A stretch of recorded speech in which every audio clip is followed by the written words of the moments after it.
it is a crazy. And we are back live in London this morning, here in Washington, this afternoon in London. And John Major, the former British Prime Minister, is with us. Glad to have you, sir. Thank you for joining us. Well, good morning, Paul. Happy Thanksgiving. Thank you very much. I wanted to start with a picture in one of the papers in London that we found, had faxed over to us this morning. It's a picture of you, John Major, after being named Parliamentarian of the Year. It's called the Spectator Award. Why do you think you won this, and what does it mean to you? Well, I'm delighted to win it. It's a great privilege to have been selected as the Parliamentarian of the Year. I mean, heaven alone knows why I won it. I made some speeches in Parliament. They seem to have gone quite well. And I gather the judgment is made by a panel of journalists. So I'm happy to accept their judgment. I have to when it's bad. I'm happy to accept it now it's a little better. Explain for us what you are doing these days. We know you have a new book, which we'll talk about in a moment. But since you left the office of Prime Minister, you've still been in Parliament. Tell us how that's been working out for these years. Yes, I've stayed in Parliament. I mean, unlike in America, where when the President leaves office, he effectively leaves office, in the British system you can remain in Parliament, and I was elected again to Parliament, and I've stayed there now on the back benches, having resigned as Leader of the Opposition. So I've been doing that. I've taken up some business interests, some of them actually in the United States. I'm head of a large charity in the United Kingdom. I'm about to become president of a large cricket club, rather like being president, I guess, of a large baseball club in the United States. And of course, I've been doing a fair bit of writing. I've just finished my book. Of course, It's been fairly busy. Of course, we have the book right in front of us. It's titled John Major, the autobiography. We will get to calls for the former Prime Minister in just a couple of minutes. Tell us what you wanted to say. What did you say in this book? Why'd you write it? Well, I wrote it partly as a catharsis. So much has happened in the last 50-odd years of my life. I thought it's best to draw a line under it, write it down, and then, having done that, I suppose one needs to, as a contribution to history, if one's been Prime Minister, you can then move on. There's a great deal of life left. But I also enjoyed writing it. It's the sheer mechanics of writing I found fun, very hard work, but very rewarding when it's done. We will put our phone numbers on the bottom of the screen for John Major, who served as the British Prime Minister from 1990 until 97. Liberals can call 202-624-1111, Conservatives 624-1115, and moderates 202-737-6734. Mr. Prime Minister, as you sit in London in November of 1999, what, in your opinion, is the most important, the most pressing issue to your people over there these days? Well, our economy is in pretty good shape at the moment, so I don't think there's a real problem there. I think the main problem for us remains the one that's been there for some time, and that's to finally decide what our relationship is going to be with the European Union. It's been a bit shaky over recent years for one reason or another. Many of our European partners have ambitions that aren't generally shared in the British political system, and to find out exactly what the relationship would be is something that has irked both political parties for a long time. What should the relationship be? What do you think? Well, I think the relationship should be close, but I don't think that we need to go down the centralist route of many of our European partners. We stand at many ways on the crossroads between the Atlanticist vision of British politics and the European vision. Both of those are held quite strongly in our system, but in the Conservative Party we've got a long and detailed affection for our relationship with North America and, of course, our relationship with the Commonwealth. So that makes us a little more chary than some of getting too deeply involved in Europe, although undoubtedly for economic reasons we're going to have a very close relationship with them. We will get to the phones for John Major in just a moment. Phones are beginning to come in, calls beginning to come in from around the country. And wanted to ask you about the lead story in the Times. We've talked about it this morning. It's something called the Ashcroft Affair. It deals with the Conservative Party. What do you make of all this? Well, it seems to be a great deal about very little, frankly. Michael Ashcroft is the treasurer of the Conservative Party. He's a British citizen, but he's lived abroad. He's got business interests abroad. He's also made, as he indicated he would, some contributions to the Conservative Party funds. And there's a great fuss going on at the moment about the fact that those funds have come from some of his overseas interests, even though he's registered to vote in the United Kingdom. But there's a libel case that's going to be heard at some stage in the future where Mr. Ashcroft claims one of our newspapers has libelled him. So I think I'll just draw a line at that current dispute about funding. We have calls coming in. Virginia Beach, you're up first. Conservative line for John Major. Go ahead, please. Virginia Beach, you there? Yes, just like My question for John Major has to be about the British Conservative Party. Often, as far as I can come across as a regular watcher of Question Time as a rabble, I've gone to the website, and you do have a few ideas on there, but what is the Conservative Party doing on a whole in terms of reorganizing itself and presenting a whole array of ideas towards being a governing party again? Thank you. They set out a whole range of ideas at its conference recently in terms of economic policy, in terms of foreign policy, in terms of domestic policy, in terms of maintaining the military relationship it has with the United States. Very difficult when a government has been, when a single party has been in office for 18 years, as the Conservative Party was. Then suddenly it loses office, and of course I think then after 18 years there is time for a fundamental rethink, and I think it's reasonable to take some time to look forward to the next 18 years, a substantial part of which I hope the Conservative Party will spend in government. So that's what it's been doing for the last couple of years. It's been reflecting upon its position at the end of the 20th century and beginning to prepare for the 21st. And the detailed policies are beginning to become apparent. The broad strands of the Conservative philosophy remains as it always was. What's needing to be done and what is being done now is putting detailed policies to them that the Conservative Party hope and expect will appeal to electors at the next general election. Mr. Prime Minister, we talk a lot here on this program and in this country, of course, about conservatism here in the U.S. and as the presidential election begins. Define conservatism for us as you see it over there. Well, I think there are many definitions of conservatism, but the definition that most conservatives in Britain will accept is that you don't make changes until you can see a positive advantage for change. But where you see such a positive change, you will make the policy changes, but you'll probably make them incrementally rather than in some dramatic way. I think beyond that, there's a great paternalistic streak in the Conservative Party, a great belief that those people who have done well have an obligation to those who haven't been so fortunate. And that's the second strand of the Conservative Party, which has meant that so much of the welfare state development, although we've rarely had credit for it, has actually come about under the control of Conservative government. So I think there are those two strands. There are other strands as well, I think, that are important. The strand of conservatism that is very jealous of our parliamentary system is a very important one.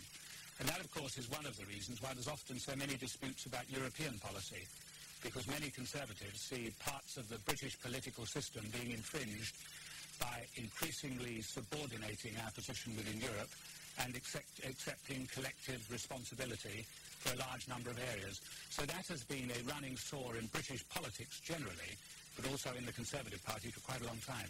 There are many articles in the newspapers here in the U.S. that we will ask the Prime Minister about as time goes on. Let's get a call in from Marietta, Georgia. You're on the moderate line with John Major. Hello.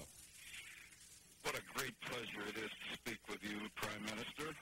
I have watched your questions for the Prime Minister so many times after Brian Lamb's wonderful book notes on Sunday night here in the U.S. I have two questions. When did the ruling begin which precludes members of the House of Commons from reading questions to the Prime Minister? Many times your constituents would read a question and the rest of the House would be in protest with their boos. And secondly, what is your position on the present plan to disband the House of Lords? Thank you. Well, there are two elements there. As far as reading questions are concerned, that's been a very long-standing parliamentary tradition. The essence of debate in Parliament is that it's spontaneous. You can use brief notes if you speak or if you read a question, but you ought not to have it written out in front of you. That's thought not to be spontaneous. And the House of Commons is a debating chamber, perhaps on its more serious days, one of the most savage and difficult debating chambers anywhere in the world. But that tradition about not reading questions to ministers goes back a very long way in our history.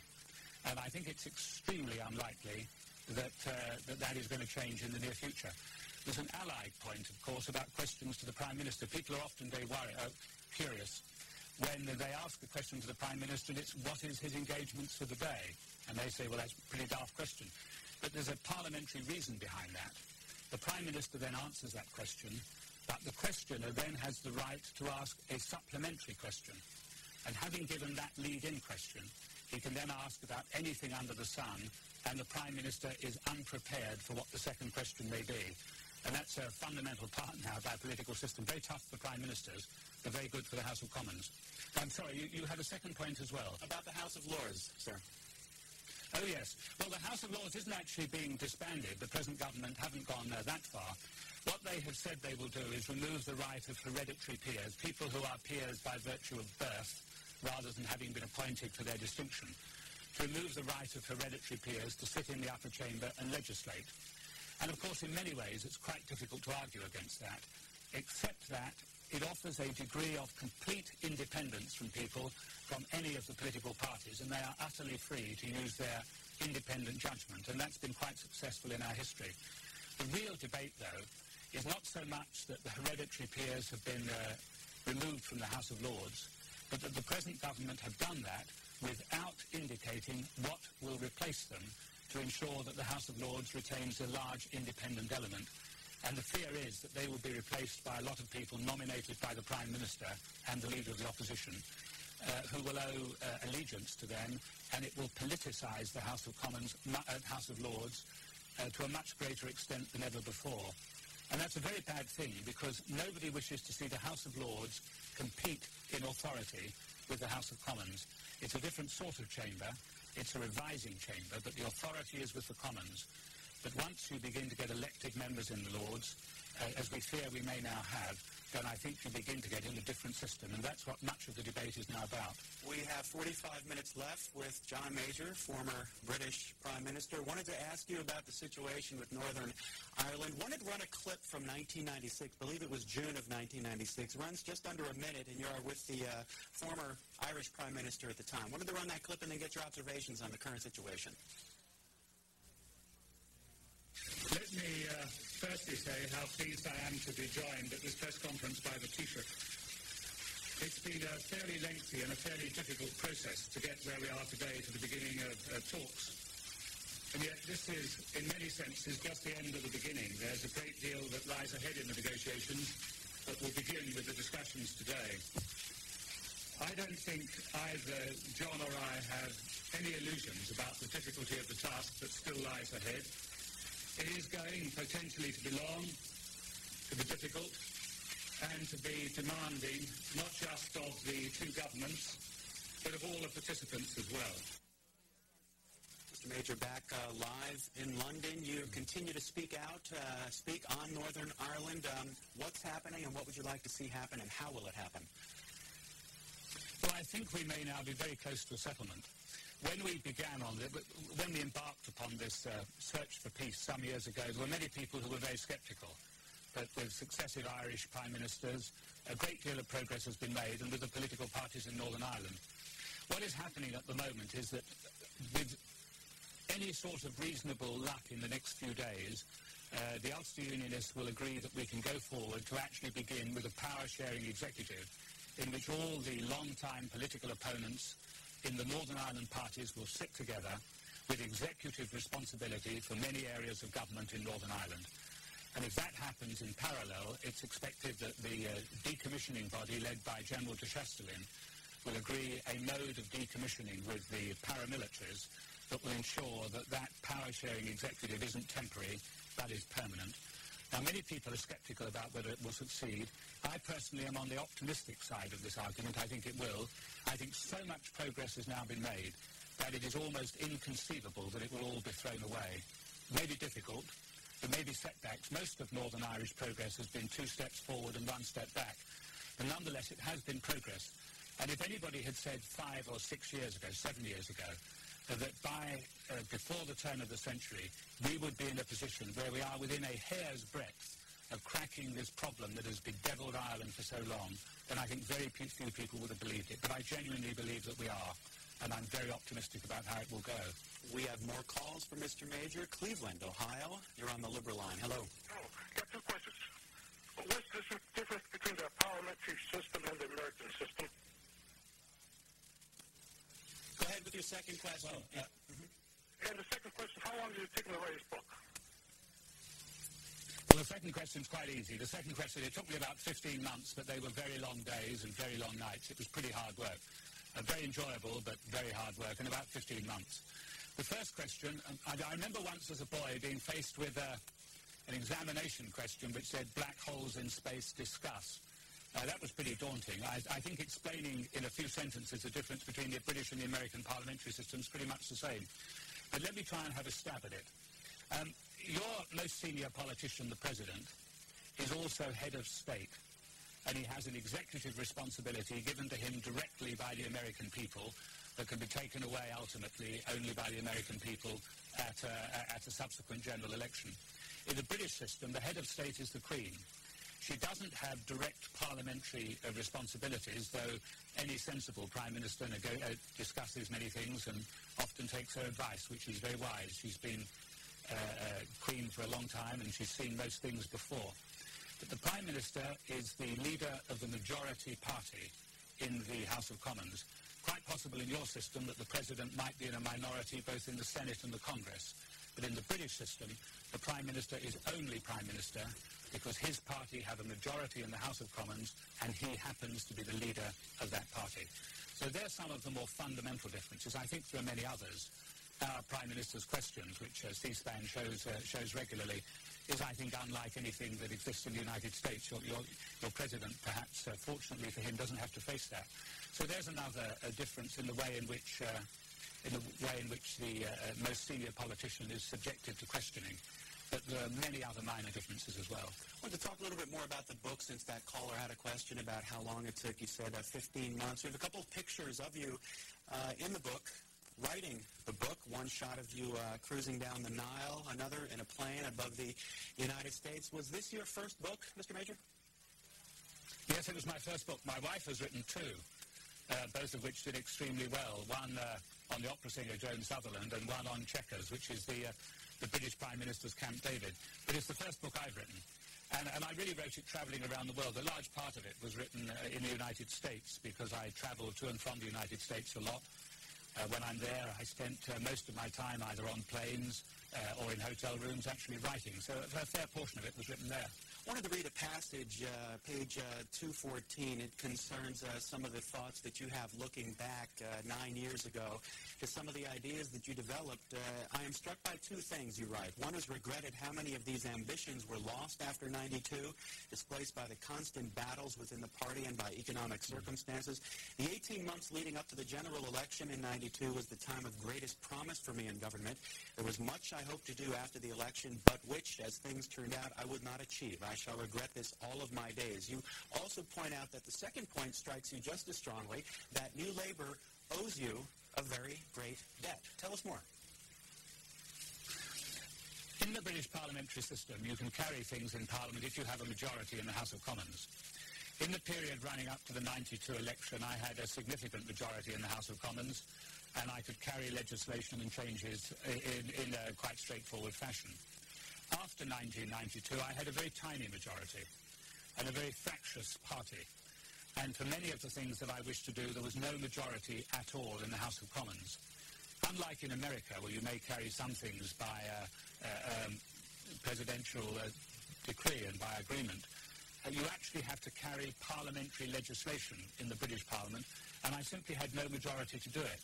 And that was the reason for my regret. There were many of the things that I wished to do for which I could not get a majority in Parliament because my party didn't have a majority, and for which, because of the inherent economic problems in the first part of the Parliament, I simply didn't have the money for as well. So that was the cause of regret.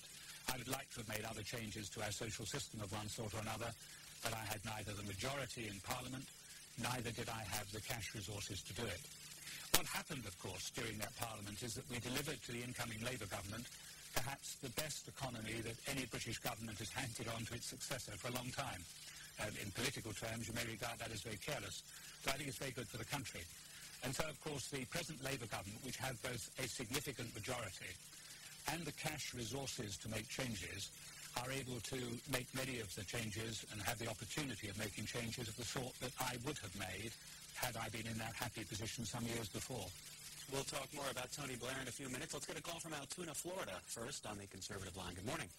Yes, good morning, and good morning, Mr. Blair. I've been waiting. Mr. Major. Mr. Major, I'm sorry. Boy, that slapped my mouth there. Anyway, my article concerns three questions, and it's concerning Vasily Mitrokhin by Andrew Christopher. He's one of your people that's interviewing the agent from the KGB that had trunk pulls going back to the October Revolution, and he exposes the fact that there are still 175 American Soviet spies yet to be identified, and the story which Dan Rather broadcast that was a KGB plant of the AIDS virus being invented in the U.S. My other question is about the CIA supposedly bringing in cocaine during the Contra War, of which I was not a direct aid in that. I was a secondary type of worker in that thing, being in the military. But one of the people who was directly benefited on those backhaul flights was a man by the name of Dan Laughter, which President Clinton eventually pardoned while he was governor. And his contact when he was touring Eastern Europe, he later identified as his tour guide, and she was a KGB agent. Now, what is the possibility of them ever exposing these names? Caller, thanks. Let's see if the Prime Minister wants to respond to that. Well, there isn't a great deal really I can say about that. Firstly, because I don't know the background to those particular cases. And secondly, because I suspect they may well deal with matters that no politician in Britain would talk about publicly. I mean, certainly over the years we've had a great deal of trouble with, I don't just mean the United Kingdom, I mean the West generally, in combating counterintelligence policy of one sort or another emanating from predominantly from the old Soviet Union and from Russia. But I don't have any details of those particular cases, and I think it would be pretty unwise of me to take a flyer without that.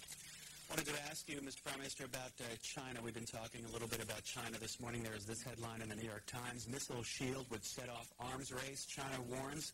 The Chief of Arms Control issued a new warning that American plans for a missile defense system, even if intended to stop attacks from North Korea or Iraq, would set off a global arms race and cause more countries to develop nuclear weapons. What is your viewpoint on all that? Well, I don't think that's a new argument. I mean, that argument has been advanced every time there's been a significant defensive advance in the West against the possibility of hostile nuclear weaponry. So I don't think that's a particularly new argument. What I understand the United States are proposing is a defensive mechanism, and I don't think one can really argue against that. I understand the fears about North Korea, but I don't think that other more sensible nations in the world, notwithstanding any increase in the United States, are going to regard that as a proper reason for a global increase in the arms race. I would certainly hope not. But I think the United States looks at North Korea, it worries about it, and I think they have an obligation to worry about it. So I have no difficulty myself with the policy they propose. We have a call from California this morning, Upland, California, on our moderate line. What would you like to ask the Prime Minister? Good morning, Prime Minister. Major. Good morning. My question is for you is, first off, I really wanted to commend you on your leadership during the Gulf War, and it really showed a real standpoint, which I feel maybe our country should take with the Chinese. But my question is to you this morning is, where do you see, or where do you feel that the United Nations should be going presently with Saddam Hussein and where he stands as far as a focus here in the world? I mean, in all seriousness, the last 8 or 9 years, I feel financially for all countries, it's pretty much of a waste of time, and if you could pretty much give me your viewpoint, I'd appreciate it. Thanks. Thank you. Well, I think the first thing to say is, going back to the Gulf War, thank you for your kind words. I think the coalition that President Bush brought together was one of the most remarkable pieces of diplomacy in the post-war world. It was an extraordinary coalition that he managed to bring together, and it absolutely isolated Saddam Hussein, brought in a large number of Arab partners, devoted a tremendous amount of work to making sure that that was a widespread coalition against Saddam Hussein for his act of invading Kuwait. So I think that was a remarkable piece of diplomacy. What has happened subsequently, of course, the mandate given to those troops was not to destroy Saddam Hussein, but to get the Iraqis out of Kuwait. And when that was done, the mandate ran out, and without the coalition falling apart, that is when the war, in my view, rightly had to stop. Now, subsequently, what has happened has been very worrying, because almost every promise that Saddam Hussein gave at the end of that war, he has broken. time and time again, he has made promises about the removal of chemical, biological, nuclear facilities, and time again, those promises have been half-kept at best or utterly ignored. And the danger is, in the late 80s, early 90s, we became apparent that he was developing a nuclear, chemical, and biological facility, and was looking also at having a missile system that would enable him to deliver it. Now, that is very destabilizing. And but for the leadership of the United States, and I think it's fair to say the constant support of the United Kingdom, I very much doubt that the United Nations would have dealt so severely with Saddam Hussein on several occasions since the end of the war, when he was disobeying what international law said he should do. Now, I think there is a danger here. And the danger here is that as year succeeds year, people say, oh, well, Saddam Hussein, we don't want to go through all that again. And they gradually ignore what he may be doing. Now, I hope the United Nations won't do that. But I think to ensure they do not do it, you will need very strong pressure from the United States and from some of her principal allies.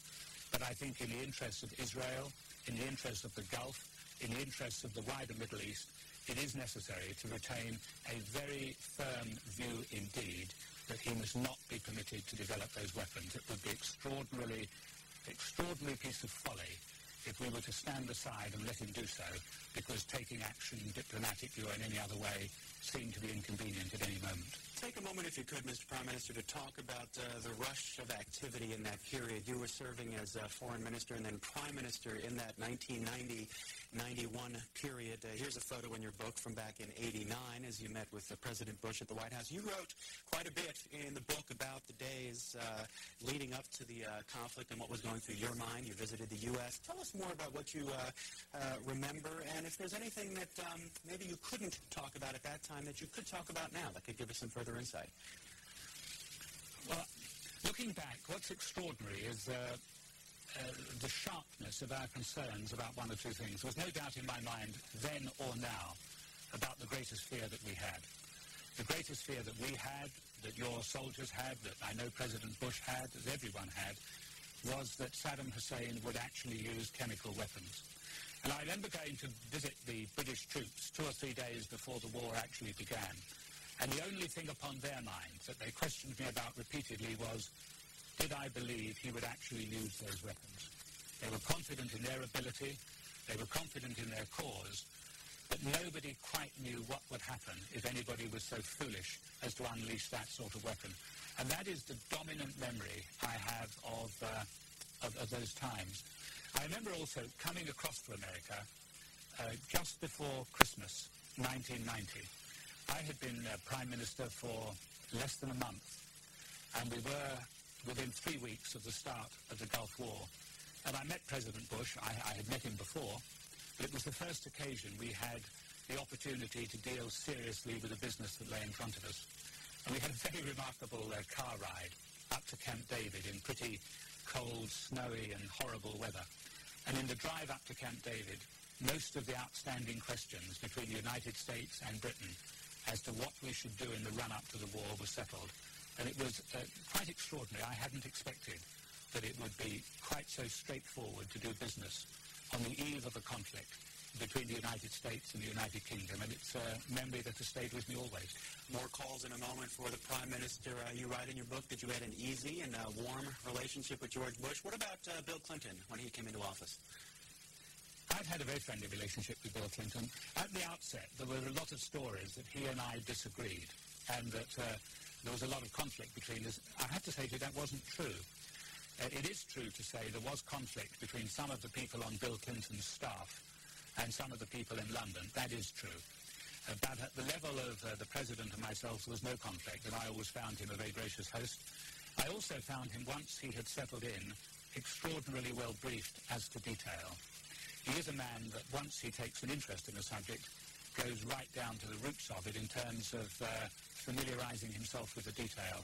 And that, of course, is the way I tend to operate. So I found we were very easily able to dispatch business between us, and our relationship was very amiable. Let's move on to Noonan, Georgia, Liberal line for John Major. Hello. Mr. Major, I do appreciate you spending time with us on C-SPAN this morning. It's such a delight, and I was a big fan of yours when you were Prime Minister. Could you tell us what it's like to personally work so closely with the Queen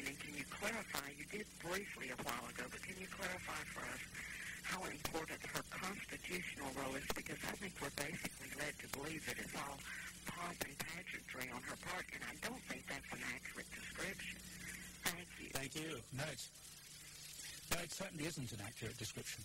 I mean, if one just contemplates this single thought for a moment, the Queen has been Queen from 1952, crowned in 53, but actually Queen since 1952. That's 47 years. And for 47 years, every week, every Tuesday, at around about 6 o'clock, she has sat alone with her Prime Minister of the day for a full hour. No officials, absolutely no secretaries, nobody else there at all. And they have just talked absolutely frankly about whatever has been going on. And for those 40-odd years, she's been seeing every state paper there is that she wishes to see. There's nothing hidden from the Queen. And the Prime Minister briefs her on matters, and he often seeks her advice. At least I can speak only for myself. I did. I found she was extremely wise. She was especially wise on the question of the Commonwealth. And if we had a Commonwealth crisis, she would often say, well, I remember. And she would go back to something that had happened years ago, way beyond the collective memory of the officials who briefed me, that she would remember that had happened years before. And that institutional memory, that experience of what has happened before was immensely useful. I knew his father, she'd say, and a vivid word picture of what the particular man or woman's father was then came forth. And she's extremely, extremely well informed. She's actually extremely witty and great fun. And those hours between 6 and 7 on Tuesdays, at times when politics is very rough in Great Britain, and often it is, it was tremendous to be able to sit down alone with the Queen and talk about absolutely anything and be utterly certain that it was entirely private between the two of you and no one else would ever know of it. We have a call from Middleburg, Virginia, Conservative line for John Major. What would you like to ask the Prime Minister? Yes, thank you, Mr. Major, for spending time with us here at C-SPAN in America. It's a pleasure to be able to, see what you're up to and how things are going. My question is concerning Ulster.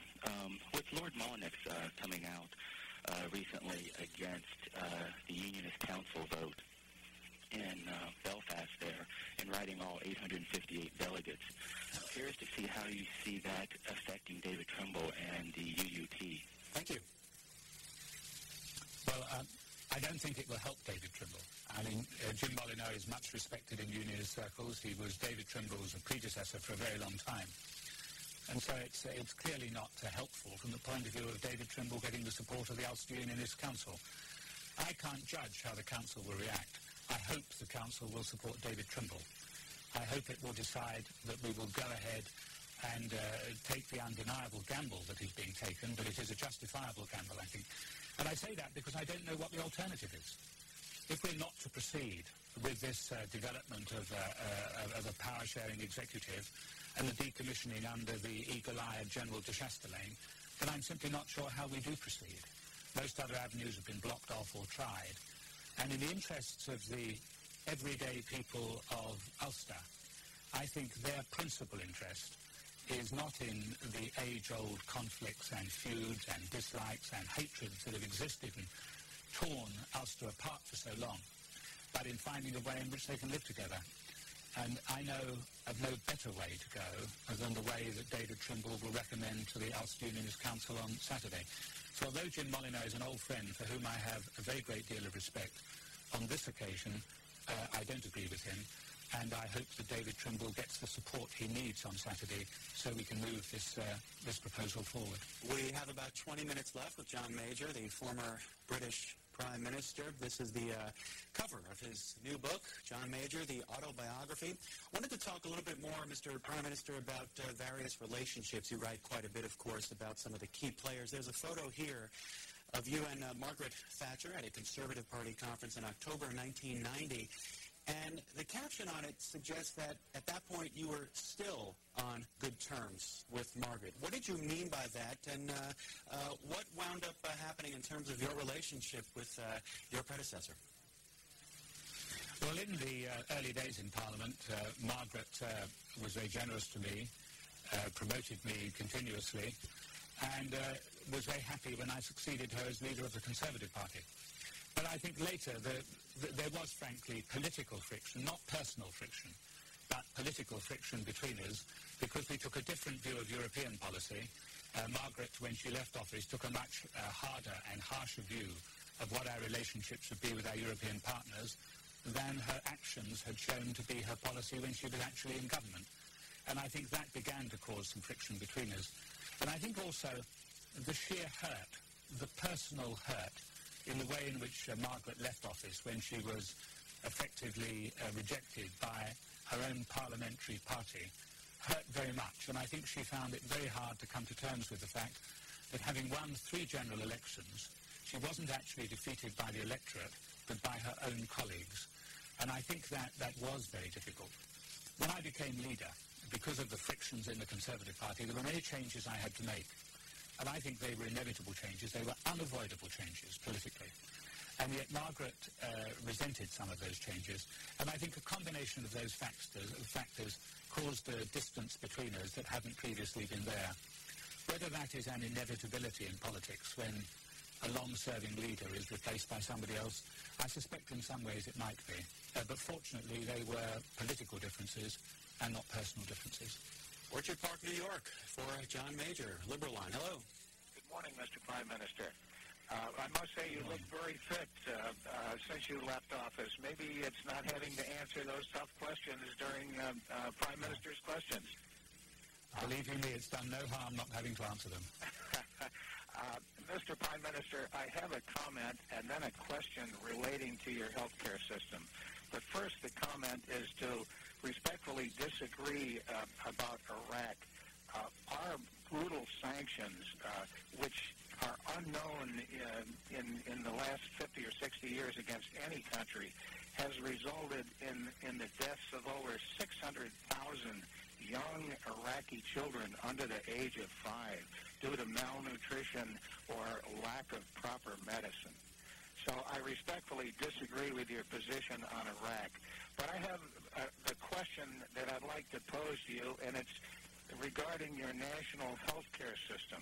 When somebody asked Margaret Thatcher what she thought of it, and she's probably, I think you'd agree, more conservative than you are, she said it's fine. Leave it alone. I go up to Canada. I live near the Canadian border. The Canadians I talk to say their national health care system is fine. We want no part of yours. I suspect that may be true in Britain. Would any politician dare in Great Britain today run on a platform of abolishing their government-run national health care system for any of the mess that we have in the United States? Thanks. John Major. Well, I think without commenting on your healthcare system, we certainly wouldn't abolish ours. I mean, I don't think any sensible person would wish to abolish ours. And certainly any politician who proposed it would be in no danger whatever of getting elected to anything. So I don't think they will. We seek to improve it. I think our health service has improved tremendously. But it still has room for improvement. We, of course, spend a much smaller percentage of our gross domestic product, a smaller percentage of our overall money on health than is spent in the United States. And that percentage is gradually increasing as science invents new ways of treating people, which are often more expensive, and more people are living longer, which adds to the overall cost. So the cost of the health service continually creeps up every year, has done for the last 20 years, 30 years, and will continue to do so in the future. But although there will be changes, there is actually a broad stream agreement amongst all the political parties about the central importance of having a health service. We wish to know in our country, if somebody collapses in the street, whether they are rich or poor, they will be taken to hospital and they will be given the treatment they needed, and they will not then find they have to mortgage their home or sell things they possess in order to pay for that treatment. So we'll continue to reform and improve, but we're not going to change the basic system. That doesn't mean that we don't, in addition to our mainstream system, encourage the provision of private health care, because we do. And I think increasingly the present Labour government will do so as well, because the greater the aggregate of health care, the greater the aggregate resources going into health, whether public or private, the healthier nation we're going to have. So I think that will be encouraged. And there is a changing mood about that, I think, amongst many people who once opposed it. If I could go back to your comment about Iraq, I don't think we're as far apart as you think. The terrible privation of particularly the children in Iraq isn't something that I'm blind to. or indeed that I think the British and other governments are blind to. Under the United Nations proposals, Iraq has the power to sell oil apart from the sanctions, separate from the sanctions, in order to put the yield, the money from selling that oil, into providing food and medicine for people. Now, it's Saddam Hussein who's chosen not to do that. But it is a very great worry that whilst we need to inhibit his military ambitions, we have not yet found a way to deal with the privations of many innocent people in Iraq. And it is something that I think the respective Western allies will need to return to again and again. Back to the phones for John Major, Harlan, Kentucky, moderate line. Thank you for hanging on. Go ahead.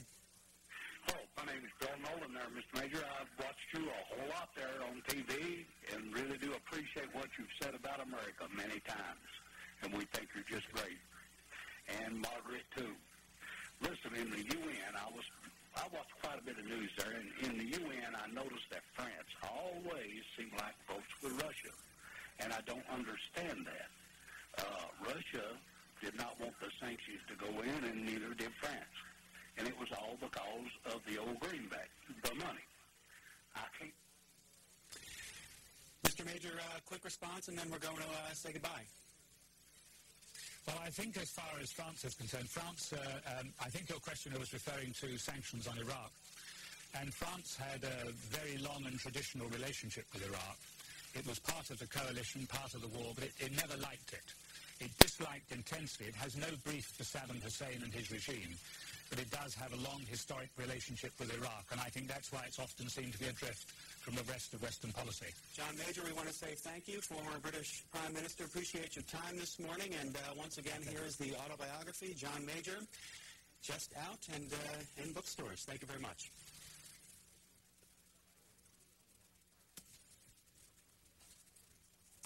What we're going to do is continue to take some phone calls, and then we're going to talk with Juan Williams, a syndicated columnist, in just a couple of minutes. We have more programming, we'll remind you, from London tomorrow.